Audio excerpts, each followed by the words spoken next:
These Vietnamese families enjoy a quiet evening stroll in Ho Chi Minh City under the gaze of the founder of their revolution, Ho Chi Minh himself.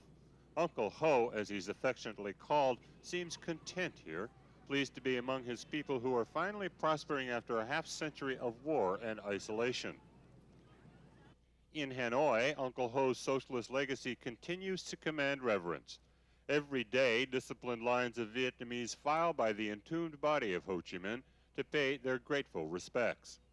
The question these days is whether the Communist Party Congress scheduled for this June will hold on to the rigid inheritance of the Vietnamese Revolution or continue to open up to the new economic reforms that has given Vietnam its new prosperity.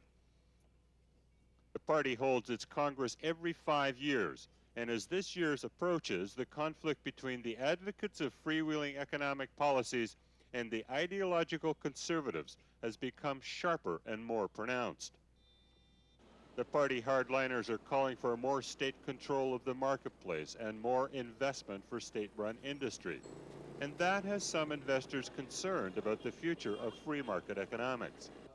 People like Richmond Mayo Smith, president of an investment fund that operates in Vietnam, sees the new discussion about the future of investment in Vietnam as being normal. All they're doing is implementing some proper regulations, but this has been taken to the extreme that they're clamping down on foreign investment and closing the door. Some suggest the Congress will give new focus to rehabilitate state enterprises at the expense of leveling the playing field for the private sector, and that has some foreign investors worried that they will be regulated out of the competition. This is the Japan Video Corporation's factory in Ho Chi Minh City, and it is a good example of a foreign venture investment project. The state provides the land and the buildings, while the foreign investor puts up the money and the expertise. Most of these projects have been very successful and have played a strong role in spurring economic growth, which now runs at 8% a year. Inflation, which was once as high as 120% a year, is now under control. Consumer goods are readily available throughout the country, where only a few years ago the state had to supply people with food subsidies. But recent pre-Congress pronouncements from the Communist Party suggest that more emphasis should be placed on state-owned enterprises instead of foreign joint ventures. And that has many confused about where the next stage of economic policy is really headed. Vietman An believes that the government will continue with its present free market policies. We have never had it so good. So we are not going to change anything. We are going to use the thrust we have had in the past and go straight ahead. And it's going to be more development.